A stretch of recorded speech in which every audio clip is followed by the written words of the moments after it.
Friends ನಮಸ್ಕಾರ. ಇವತ್ತು ಉತ್ತರ ಕರ್ನಾಟಕ ಸ್ಪೆಷಲ್ ಜೋಳದ ವಡೆ ಮಾಡ್ತಾ ಇದ್ದೀನಿ. ಹೇಗೆ ಮಾಡ್ತಿದ್ದೀನಿ ಅಂತ ತೋರಿಸ್ತೀನಿ, ನೋಡ್ಕೊಂಬರೋಣ ಬನ್ನಿ. ಈ ಥರ ಉಬ್ಬಿ ಬದಾವು.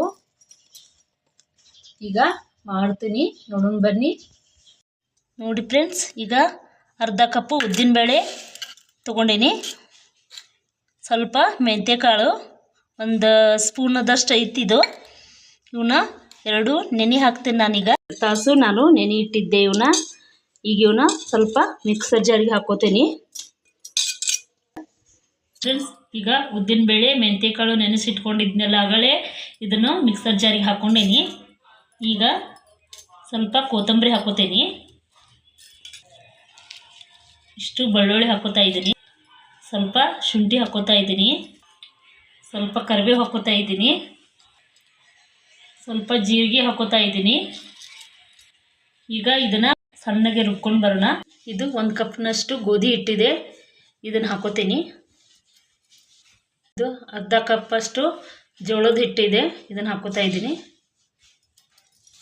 ಇದು ಅರ್ಧ ಕಪ್ದಷ್ಟು ಅಕ್ಕಿ ಹಿಟ್ಟಿದೆ, ಇದು ಹಾಕೋತಾ ಇದ್ದೀನಿ. ಇದು ಅರ್ಧ ಕಪ್ದಷ್ಟು ಕಡಲೆ ಹಿಟ್ಟಿದೆ, ಇದನ್ನು ಹಾಕೋತೀನಿ.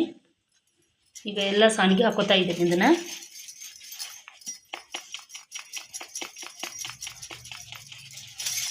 ಈಗ ಎಲ್ಲ ಹಿಟ್ಟು ಸಾಣಿಗೆ ಹಾಕಿಟ್ಕೊಂಡೆ ನಾನು.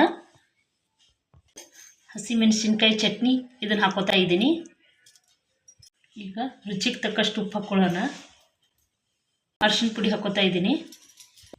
ಈಗ ರುಬ್ಕೊಂಡು ಬಂದಿರುವಂಥದ್ದು ಇದು ಉದ್ದಿನಬೇಳೆ ಮಸಾಲೆ, ಇದನ್ನೆಲ್ಲ ಇದಕ್ಕೆ ಹಾಕೋತಾ ಇದ್ದೀನಿ.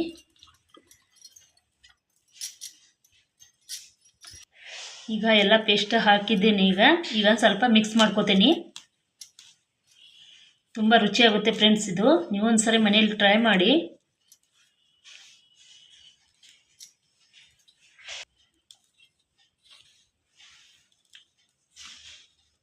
ಈಗ ಸ್ವಲ್ಪ ನೀರು ಹಾಕ್ಕೊಂಡು ನಾದ್ಕೋಬೇಕು.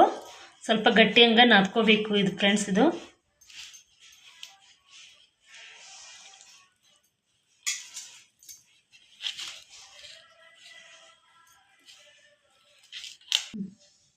ನೋಡಿ ಫ್ರೆಂಡ್ಸ್, ಈಗ ನಾದಿಟ್ಕೊಂಡೇನಿ ಇದನ್ನು. ಈಗ ಇದು 2 ತಾಸು ನೆನಿಬೇಕು. ನೆನೆದ ಮೇಲೆ ವಡಿ ಮಾಡೋಣ ಅಂತ. ನೆನೆದೈತಿದು. ಇದು ಇಷ್ಟಿಷ್ಟು ಹುಳಿ ತೊಗೊಂಡೇನಿ ನೋಡಿ. ಇತ್ತಿತ್ತ ಹುಳಿ ಮಾಡ್ಕೊಂಡೇನಿ. ಸ್ವಲ್ಪ ಎಣ್ಣೆ ಹಚ್ಕೊಂಡು ಇದನ್ನ ಲಟ್ಟಿಸ್ಕೊತೀನಿ.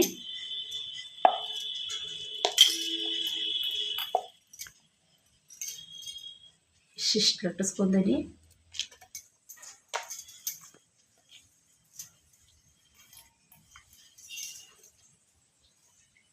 ಈ ಥರ ಒಂದು 4 ಲಟ್ಟಿಸಿ ಇಟ್ಕೋತೇನೆ ನಾನು. ನೋಡಿ ಫ್ರೆಂಡ್, ಈಗ ಎಣ್ಣೆ ಕಾಯಕ್ಕಿಟ್ಟೇನಿ. ಎಣ್ಣೆ ಕಾದೈತಿ. ಈಗ ಎಣ್ಣೆ ಒಳಗೆ ಈ ವಡಿ ಬಿಡ್ತಾ ಇದ್ದೀನಿ. ಈಗ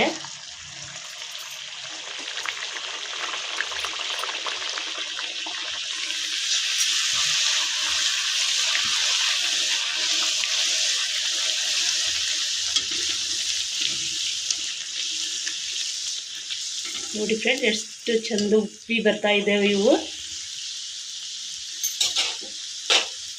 2 ಗಂಟೆ ನೆನೆಸಿಟ್ರೆ ಭಾಳ ಚಂದ ಉಬ್ಬಿ ಬರ್ತಾವೆ ಇವು. ಇದಾಗಿದೆ, ತಕ್ಕೋತೇನೆ ನೋಡಿ ಫ್ರೆಂಡ್. ಈಗ ಇನ್ನೊಂದು ಬಿಡ್ತಾ ಇದ್ದೀನಿ ನೋಡಿ ವಡಿ.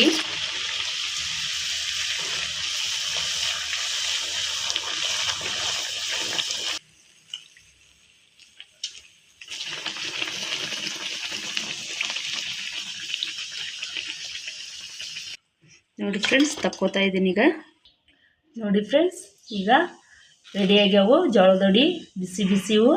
ನಮ್ಮ ಉತ್ತರ ಕರ್ನಾಟಕ ಸೈಡು ಇವು ಹೆಚ್ಚಾಗಿ ಮಾಡ್ತಾರೆ. ತುಂಬ ಹೆಲ್ದಿಯಾಗಿರುತ್ತದೆ ಇದು. ನೋಡಿ, ಈ ಥರ ನೀವು ಒಂದ್ಸರಿ ಮನೆಯಲ್ಲಿ ಟ್ರೈ ಮಾಡಿ. ಹೇಗೆ ಬಂತು ಅಂತ ಕಮೆಂಟ್ ಮೂಲಕ ತಿಳಿಸಿ. ಬಾಯ್.